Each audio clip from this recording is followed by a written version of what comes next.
YouTube is such a valuable tool. I can actually take a video, which is a whole series of still photos, share on YouTube, and direct it towards the owner of this truck. I discovered this beautiful system probably 10, 12, 14 years ago with Muscle Rod Shop. I needed to get some information to him. I didn't want to take a lot of pictures and email them. So I did this. I took a video, sent it to him, and Steve goes, wow, that's an interesting way to share the information. So I'm doing it continually, which is really kind of good. Now, this little gap right here, this will be closed up because I'm going to screw from here into the tab underneath it and pull that up. So there'll be no gap there. Nothing is screwed on except for 3 vice grips holding the rocker on. The red dots is where I'm going to drill for the plug welds. I did not take these tabs off. I just scored them, bent them up a little bit, bend them right back down in the same place. And then we'll weld in this score mark up here on the top.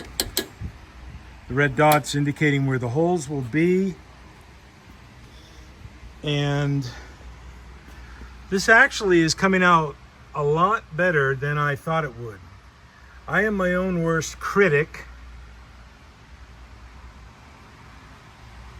I judge myself very fairly and also with a lot of criticality to mitigate risk, to mitigate errors, to mitigate problems, to make sure it's really good for the end user, the customer.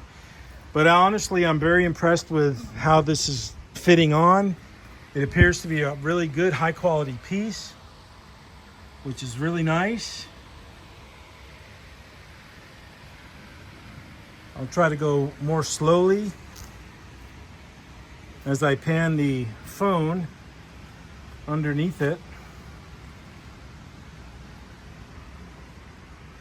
And underneath there was a little bit of rust back in here on the underside. I scaled it out with that scaling tool right here, if you can see it, right in here. And then I sprayed the OSPA rust neutralizer in there. When that dries, I'm going to spray it with a zinc rich primer, and then I'm going to paint over it. The inside here will all be, the inside of the rocker will all be epoxy primed, and we'll be good to go. And of course I'll have subsequent videos of the inside, but I just wanted to capture this right now for the owner, and of course publish this for anybody and everybody out there to look at. Okay, good day to everybody. Cheers.